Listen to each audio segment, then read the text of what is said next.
So thank you, Peter, for that introduction. I believe you have given half of my talk already, and I think the other organizers, this has been a great experience for us, and I'm really impressed to see how many people are engaged in supporting education in science in Hungary.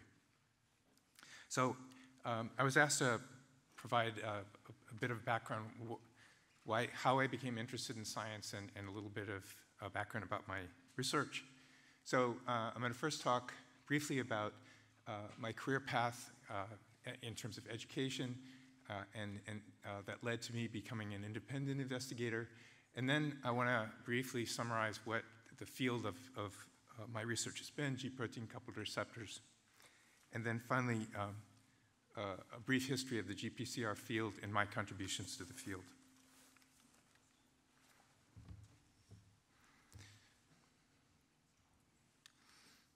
So, as Peter mentioned, I was born in Little Falls, Minnesota, which was famous because it was the boyhood home of Charles Lindbergh. I'm sure most of you don't know who Charles Lindbergh was, but he was the first to fly across the Atlantic from United States to France. The town was really small. Here is our Little Falls, which they turned into a electric power dam.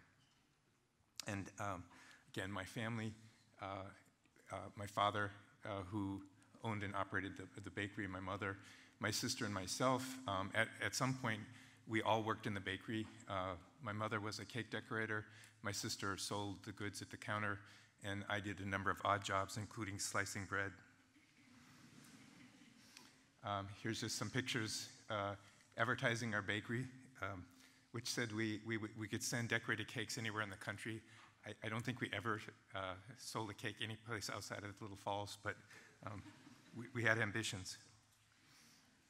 So my town was relatively small, and you can see sort of the major points of interest for me. My home was on the north end of town. I was born in St. Gabriel's Hospital on the south end, my high school, and here is the home of Charles Lindbergh. So as a boy in Little Falls, as Peter mentioned, I became interested in cycling, and I show this picture again because here I am at 14, and you can see I looked probably like I was 7, and my friend, who is 3 years older, wasn't all that much bigger, and we went cycling to Yellowstone National Park. And I particularly want to point out to Tim Hansen because his father was a pediatrician. They lived about 2 blocks from our house. And I think I became interested in medicine because I really admired his father. He would help. I remember being in their home when people would bring their sick children to his home, and he would take care of them. So I think that's where I first became interested in becoming a physician. I also, additional bicycle trips included a trip across the country, and then this one is particularly interesting for me.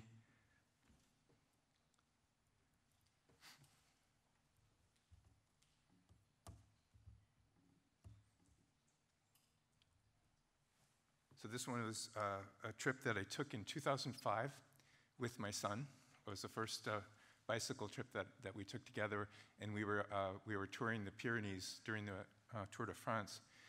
And this was also particularly notable because Tungsten and I, my wife, had just come from the synchrotron in Grenoble, where we found the very first evidence that we might be making some progress in our project. So from Little Falls, I went to the University of Minnesota in Duluth, and some really important events happened. I met my wife the first week I was there, and we've sort of been together ever since. And my first scientific mentor, Conrad Furling, was a biology professor, and he ran a small lab. There were no graduate students in the program, so he had to recruit undergraduates. And my research project involved developing culture for this worm called Chironomus tentans. they had these the salivary glands that had polytene chromosomes. And that means they were replicated many times, and you could actually look at chromosomal activity using a light microscope. So this was my first publication with Professor Furling, where we developed a way of maintaining these salivary glands in culture for periods of time. So this gave me my first experience in research. It was fairly descriptive. It wasn't enough to change my mind from going to a physician to a basic scientist. And I subsequently went to Yale University. Another important event in my life is I married Tang Sun after my first year in medical school. And I also had a research experience. We were required at Yale to have an MD thesis, which was a relatively small research project. And I ended up studying the genetic basis of rotavirus. So rotavirus is a very common virus that causes diarrhea in children, and it rapidly evolves because of the special genomic structure that it has. After medical school, again, I found this of interest but somewhat descriptive, and it really didn't change my mind in terms of becoming a scientist or a physician. And I subsequently went to St. Louis, Missouri, Washington University, where I became a resident in internal medicine. And at the time, my son was born a week after we arrived. So my poor wife was pretty much alone with the child while I was on call either every other night or every third night. So my son Jason was born in 1981, and my daughter Megan was born in 1983. It was also here that I began to be interested in the field of intensive care medicine. So of all the rotations I did, I really enjoyed being in a cardiac unit or a pulmonary acute unit, primarily because you could see patients getting better or worse in a relatively short period of time. You would make some intervention, and you could see whether it worked or didn't work, and you could change the intervention. So it was in a way like a physiology lab where you were really fighting to make sure your patients got better. And it was during this time that I decided that I wanted to specialize in intensive care medicine. So I chose, at the time, you either became a pulmonologist or a cardiologist. So I chose to become a cardiologist and looked around, and I was fortunate to be able to get into the program at Duke University. Now, Duke was one of the largest training programs for cardiologists in the country, and they were particularly interested in fostering research among their fellows. So as a cardiology fellow, I could begin in a lab and then do my clinical rotations, or I could start in clinical rotations and then find a lab. And I had 2 young children and was tired of being on call, so I chose to start in the lab. And I looked around, and I found the lab of Robert Lefkowitz. This was a rather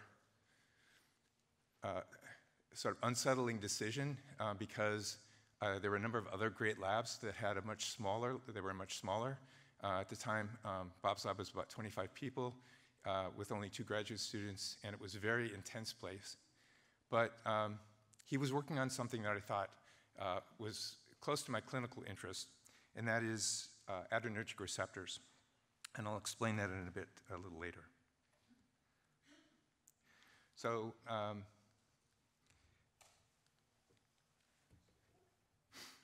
here's a photo of my young family in a very beautiful area of the city where we were able to live, Jason and Megan.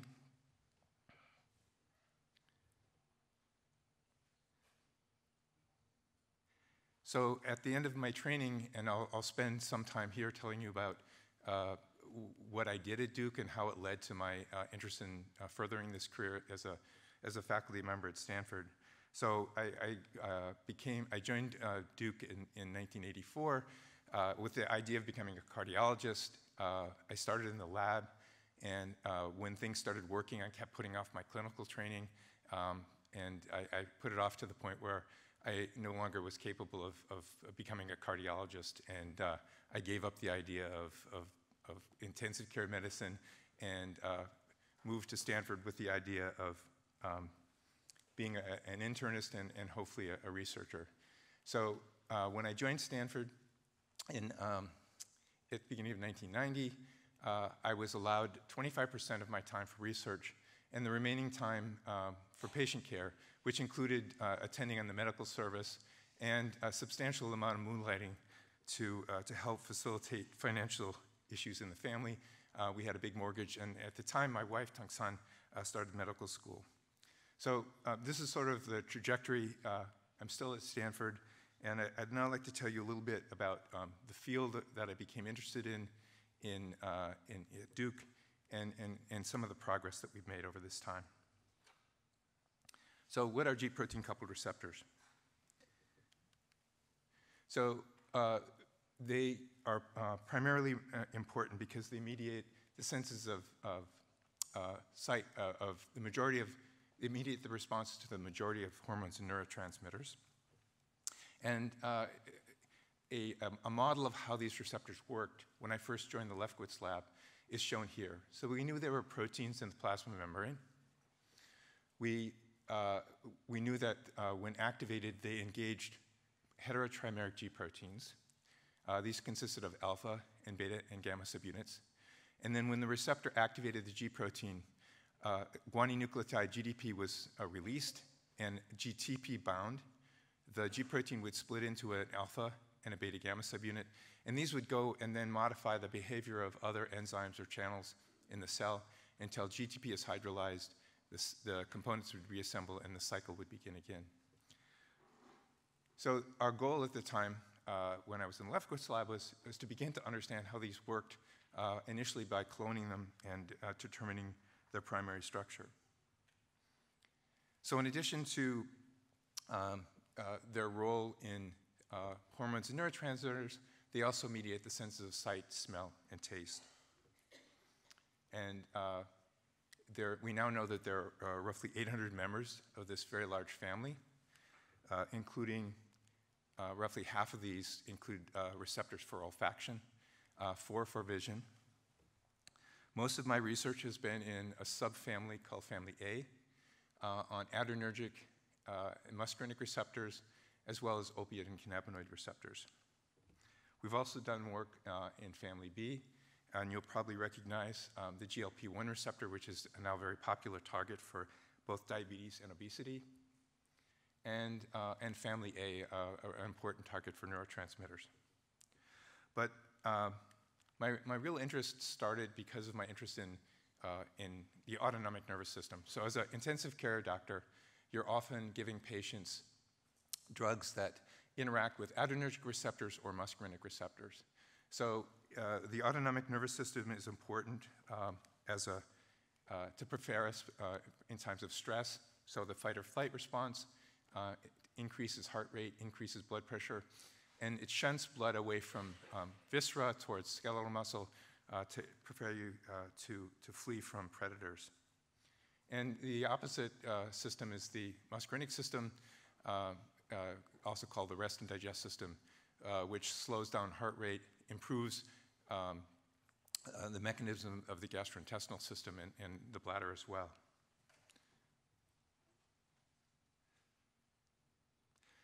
So I was particularly interested because of the role these play in the heart. And as I mentioned, in the intensive care unit, we are often giving patients drugs that would improve their heart function, their heart rate or contractility, would improve blood pressure, either, and sometimes it would mean increasing their blood pressure or reducing their blood pressure.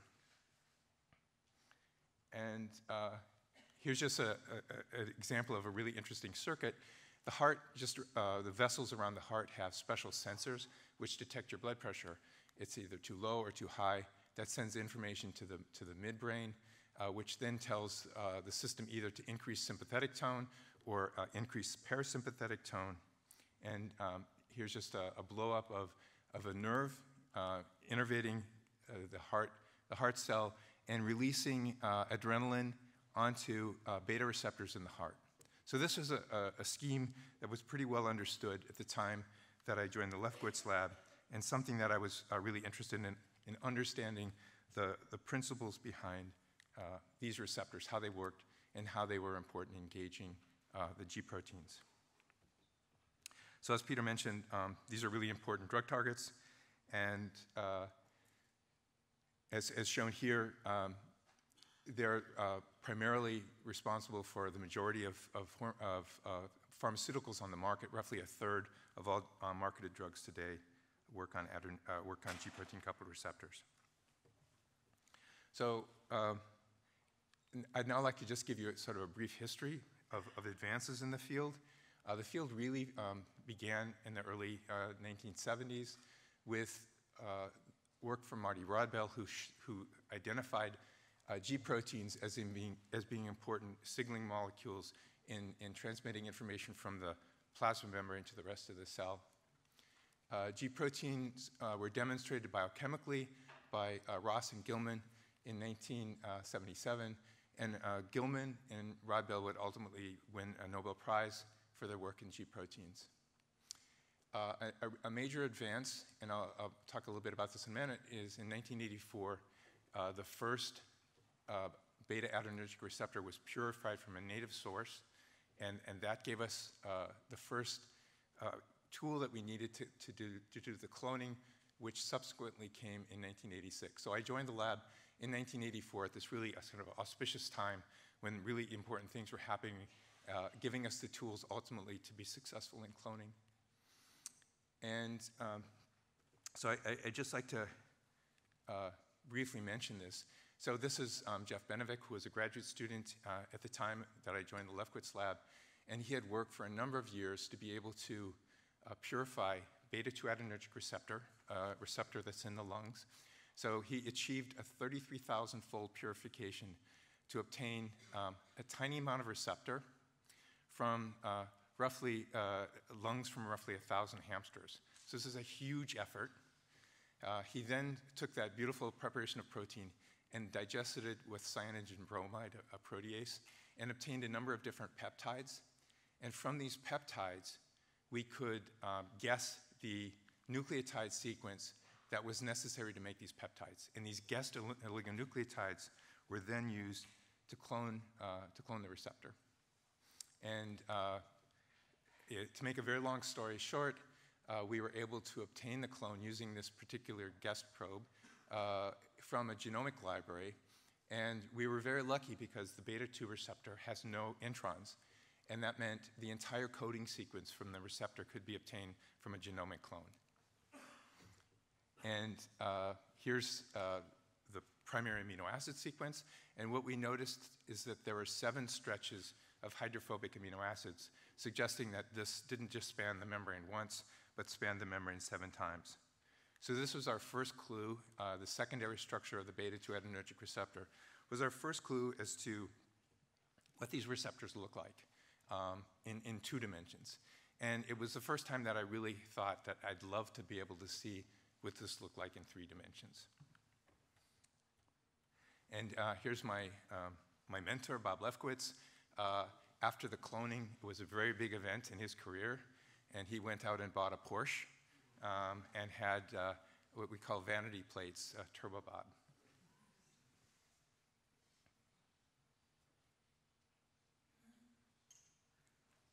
So another memorable experiment when I was in the Lefkowitz lab was beginning to try to understand what parts of this protein dictated ligand binding and what parts dictated interactions with G proteins. And part of the goal was to be able to obtain other clones so that we could do chimeric receptor experiments. And I also collaborated with John Reagan, who was another tour de force. He was able to purify alpha-2 adrenergic receptor from human platelets. And I'll note that this was a time when AIDS was just becoming prevalent, and he was exposing himself probably to HIV virus for a number of years before he ultimately got the purified protein. And in this experiment, which was one of my favorite, Tungsten and I worked very closely to do this experiment, we created a number of chimeric receptors consisted of parts of the alpha-2 receptor and parts of the beta-2 receptor. And then we could characterize their binding properties and their G-protein coupling properties. And we found a few that coupled like an alpha-2 receptor but had the pharmacologic properties of a beta receptor and conversely. And this gave us the first clue that the G-protein coupling domain was in this large third loop, and binding domains were particularly important in the transmembrane segments. So from my time in the Lefkowitz lab, in 1990, I landed a job at Stanford, and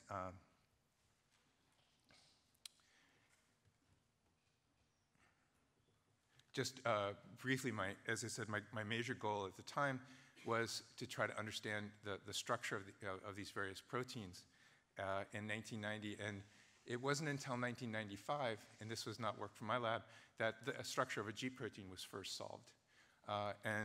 It took much longer until 2007, when we were finally able to get a structure of a receptor in the inactive state, and then ultimately structures of a receptor in active state and in the G protein coupled state. But as you noticed, I joined Stanford in 1990 with the intention of really obtaining these structures. But it wasn't until 2007, roughly 17 years, until we finally succeeded. And now I'd like to tell you briefly, explain why that took so long. So if you wanted to know the structure of a protein at the time, you needed to use a method called X-ray crystallography. So you would start with your protein, your purified protein. So you first of all need to be able to make a lot of protein. You would then try to coax it to form crystals. And these crystals would look something like salt crystals that you use every day. You could then bring these salt crystals, or these protein crystals, to a synchrotron, an X-ray source, where you would shine X-rays into the protein crystal. The X-rays would diffract off the atoms, and these diffraction patterns would then allow you to calculate a structure, a three-dimensional structure. So our first goal, which again took much longer than I anticipated, was to be able to purify beta-2 receptor, get enough protein, milligram quantities, that would allow us to do structural biology. And we ended up using insect cells that we infected with a special kind of insect cell virus, and then worked out a purification scheme. And then finally, and this was around 1995, we were able to make enough pure protein that we could begin crystallography trials. But we also began other kinds of studies that ultimately helped us with crystallography. But in 1995, we were very excited. We could make enough protein, and we thought it would be just a matter of a few months, maybe a year or so, before we had our structure. But as hard as we tried to grow crystals, we could never get this protein to behave well. But as I mentioned, while we were failing to grow crystals, we were beginning to get other kinds of information about how this protein worked using biochemical and biophysical methods. And I'm just going to briefly summarize what we learned that was important. So early on in our studies on receptors and the mechanisms, the model was very simple. It was believed that a receptor existed in an inactive state and an active state when bound to an agonist. And that, so this is a simplified two-membrane protein, but it illustrates that we thought that we could simply stabilize the active state with an agonist, stabilize the inactive state with an antagonist, and then when the receptor was in the active state, it could engage the G protein. And this two-state model would suggest that, well, these are two stable states, they should be relatively easy to crystallize.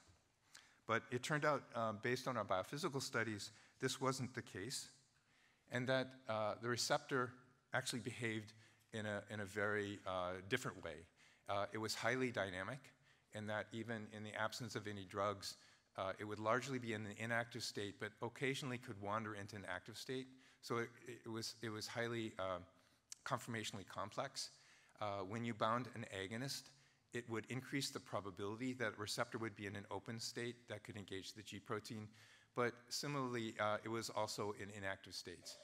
And only when you had a receptor G protein complex did you actually stabilize a single state in the receptor. So this is a better kind of view, molecular dynamic simulations of what a receptor behaves like. It's highly dynamic. We found that particularly two domains, this transmembrane 6 and transmembrane 5, were the most dynamic. And again, agonists alone didn't fully stabilize the active state. So this was a particularly challenging, and why is that? Well, if we imagine the beta receptor, or any receptor, is conformationally uniform, in other words, it's not dynamic, it stays in the same conformation, then we can represent that as hexagons that would pack nicely into a two-dimensional crystal. And that's what we thought we were dealing with when we started. However, based on our biophysical studies, we knew that the receptor was conformationally heterogeneous, particularly this transmembrane 6. And that meant that even though we had pure protein, they had different shapes. And these different shapes wouldn't pack together nicely to form a nice crystal. And that was our major challenge. How do we get this to behave better so that we get a crystal? So our first problem was protein dynamics. And the other problem was that we were dealing with a membrane protein. And although we could purify the protein out of membranes using special detergents, most of the receptor was still covered with detergent molecules. And there were few places where the receptor could form what we call crystal lattice contacts. So parts of the protein that would engage other parts of the protein, another protein molecule, in forming a crystal lattice. And so we took two approaches. One was to create antibodies that bound to the most dynamic parts of the protein, and they would also provide polar surface. And the other was protein engineering. In other words, to try to engineer the protein so that it would behave better. And both of these methods worked pretty much at the same time in 2006 and 2007. And our first crystals were of an antibody complex, and you can see these spots extend from the center of this the beam outward. And the further outward you see the spots, the better quality of the crystal and the better resolution. So this was a roughly 3.5 angstrom crystal, and it was our first crystal, but the subsequent crystal of a modified receptor, of an engineered receptor, was even better. And this made use of a special kind of environment called lipidic cubic phase. And you can see now we have really nice spots all the way out to 2.2 angstroms. So both of these methods worked. We had our first structures of the inactive states in 2007, and here's a receptor antibody complex, and here's a receptor T4 lysozyme complex. So we inserted T4 lysozyme between transmembrane 5 and 6. T4 lysozyme, it can crystallize in almost any condition. It's probably the most crystallized protein in the database, and it not only stabilized our receptor, but it provided extra surface for forming crystals.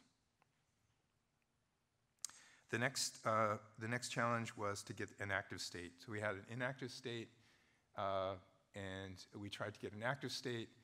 We ultimately were able to get a receptor bound to an agonist, but it crystallized in the inactive state.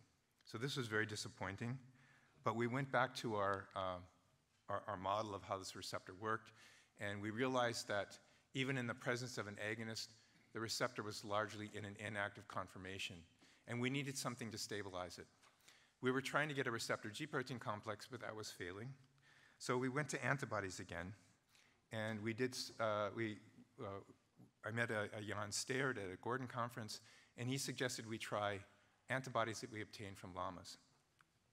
And these are special antibodies, unlike our antibodies where we have heavy and light chains. They're heavy chain only, and they only have one variable domain.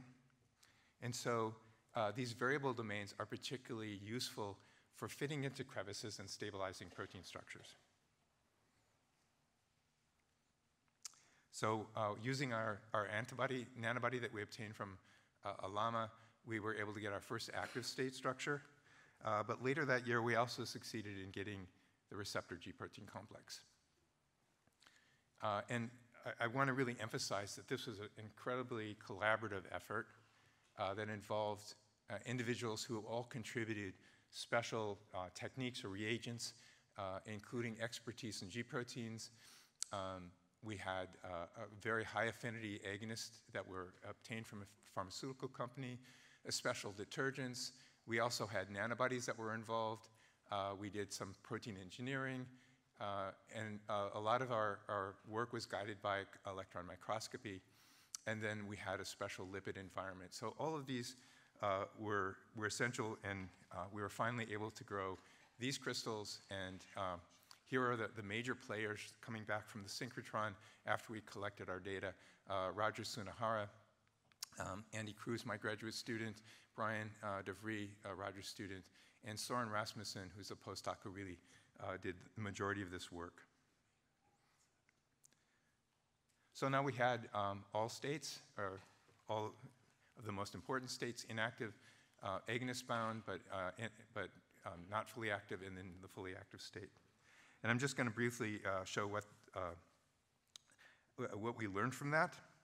We could see the receptor going between inactive and active states and begin to understand the structural changes that occurred in the receptor upon agonist binding and conformational changes in the cytoplasmic surface.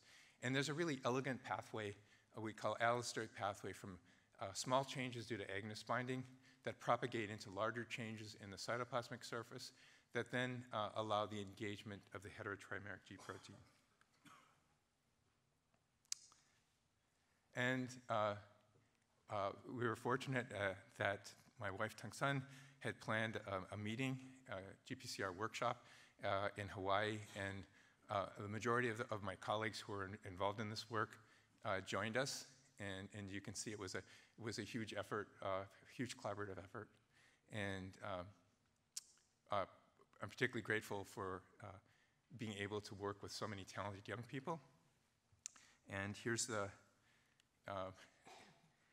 day in 2012 when we were awoken at 2:30 in the morning, and the house began to fill up with people, and it was a very exciting morning learning that we had won the Nobel Prize.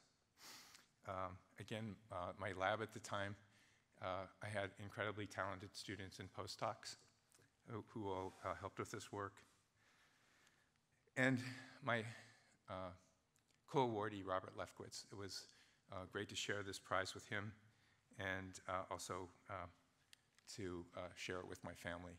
And I've been really grateful that through all my scientific career, I've had a very supportive wife, not only who supported me emotionally, but also supported me in the lab and worked together with me for many of my years in science.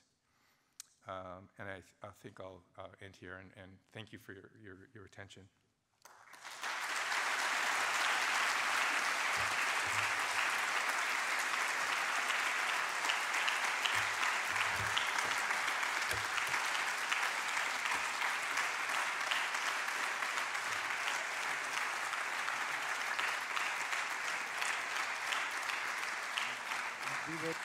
If it is possible, we would like to follow a little questions from the audience, from the students, if there are any. And thank you very much for your brilliant pathway you actually showed everybody. So now it's question time.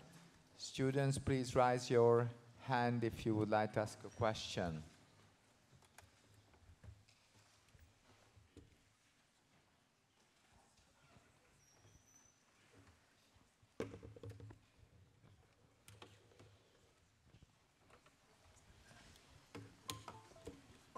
Thank you for the amazing presentation. I'm absolutely mind-blown at the moment, and it's hard to think of one good question to ask, but probably the thing that most interests me is you mentioned you left cardiology at a certain stage, and it's absolutely understandable why you left it, but have you ever regretted it since then? Have you ever regretted leaving cardiology for basic research?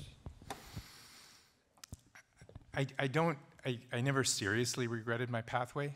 I had the opportunity at Stanford for probably about 6 or 7 years to attend in medicine, which also involved rotations in the cardiac care unit. So I was doing some intensive care medicine for a while. Ultimately, because intensive care medicine requires constant practice, I felt like I wasn't attending enough, and I might make mistakes. So that's ultimately when I decided not to stop practicing medicine. Thank you very much. Thank you. Questions?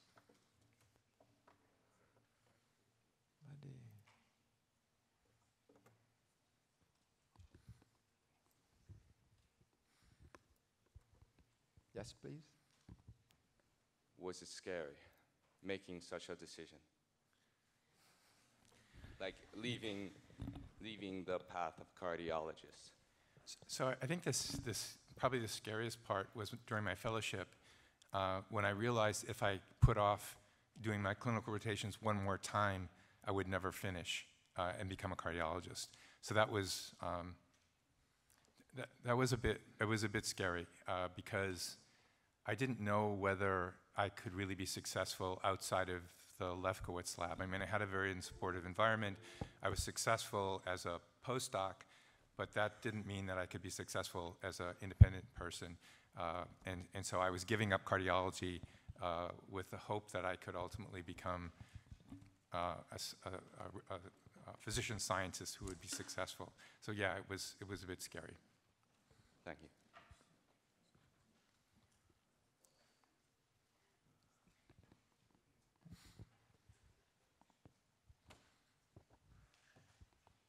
How general is this model for other GPCRs that the receptor has several states between the inactive and the active?